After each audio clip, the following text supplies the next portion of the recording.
Hello mga ka-low carver! Ayan! Nagluto po ako ng, what you call this? Nilagang pata. Okay? So, I'm 13 hours fasting. So, I have my collagen here and my carbs, my fat, my amino acid and fatty acid. And nilagyan ko po siya ng celery. Ayan. Actually, kulang pa siya ng petsay. Dahil wala akong petsay, gusto ko kumain ng vitamin C. So, lemon is vitamin C also and collagen. But, mas mataas po ang vitamin C ng yan, kasi galing po ako sa workout on my room. Yan, pag-isip ko nag-exercise ako. So, vitamin C, bell pepper, then lemon. So, pwede ko siyang isahog or kakain ako. Then malapit na maluto yung aking nilaga or bulalo. Yes, I'm not perfect cooking but I eat nutrient food. So, I have collagen. Ang sarap nito, guys. Ooh, ang sarap-sarap. Naantay ko siya kasi I'm already 13 hours fasting. I just put black pepper, salt, and ayan.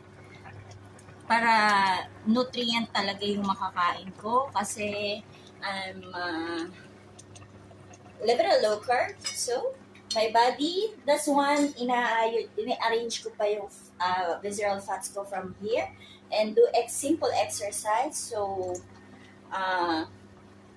example, like fasting, start 12 hours. So, kakain po tayo ng mga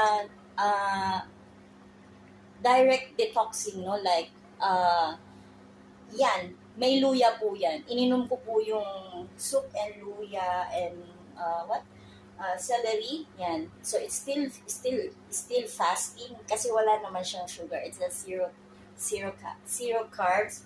And pag naluto na siya, kakainin ko na. I start with my vegetable, my probiotic, my pickles, my kimchi. If you have kefir, it's good. Alternating nyo po ang pagkain ng probiotic kasi gusto yung ni guts, no? Para continue. And then, exercise is toning your fats. And the amino acid, the protein, we need 75 grams a day.